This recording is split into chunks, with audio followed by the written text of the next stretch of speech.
going back to what you said about avoiding labels, I think I'm starting to tend to agree with that as well. Because when I think back to the own label I was given the label borderline personality disorder when I was in my 20s. I'm 37 now.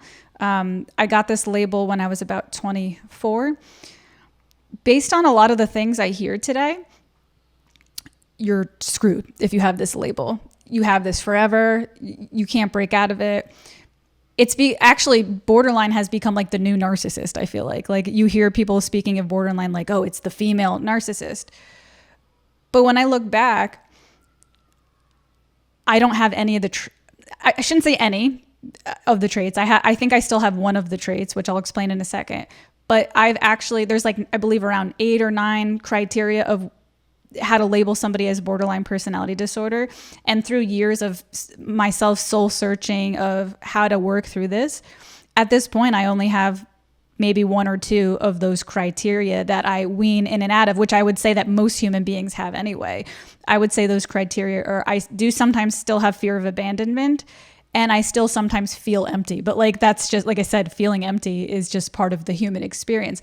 But all the other criteria, I'm like, I don't struggle with any of those anymore. So this idea that this is you and that's how you are and this is what's going to define your future, I think that's very limiting. That really limits a person from growing or changing, and it could cause somebody to rely too heavily on that. If I didn't have the self-will to want to improve myself, I might have been a different person who's like, well, I'm trapped with this. And then I might have just leaned into these characteristics more. So I do think there's a danger in giving these labels, you know? We might have talked about this last time, but like, you know, I have a lot of respect for the 12-step program, but I have issue with step 1, like labeling yourself as an addict. Like I've had friends who definitely had periods of alcoholism, didn't go through 12-step, and they say like, oh, I was an alcoholic back in the day. Whereas people who've gone through 12-step is like, I am an alcoholic. Haven't drank in 10 years, but I am an alcoholic. And like this label kind of limits them. That said, I don't think labels are, I mean, obviously we need labels in order to communicate about things, right? But I think a lot of people mistake the abstraction, like the abstract word, the label, for concrete reality. It's like BPD is perhaps a useful label for things. Yeah. But if your reality is like, okay, BPD is supposed to include like these 10 traits or these 10 experiences, and I don't experience most of them, then the label's not that useful anymore. And you might even reinforce, like, I see this a lot with like, oh, I'm an anxious attached, so I always behave this way. Or in the spiritual communities, like I'm what's the thing? Human design is, have you heard of this? Are you familiar?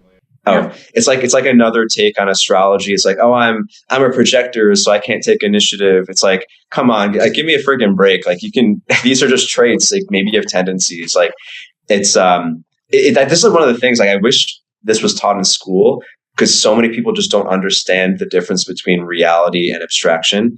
And so many arguments on the internet, especially, are people like disagreeing on labels and things that are not real. They're just descriptions of things.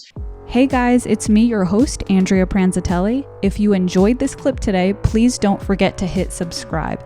It is my dream to become a full-time podcaster, and your support helps more than you could possibly know. So again, hit that subscribe button to help me keep the momentum going on this channel.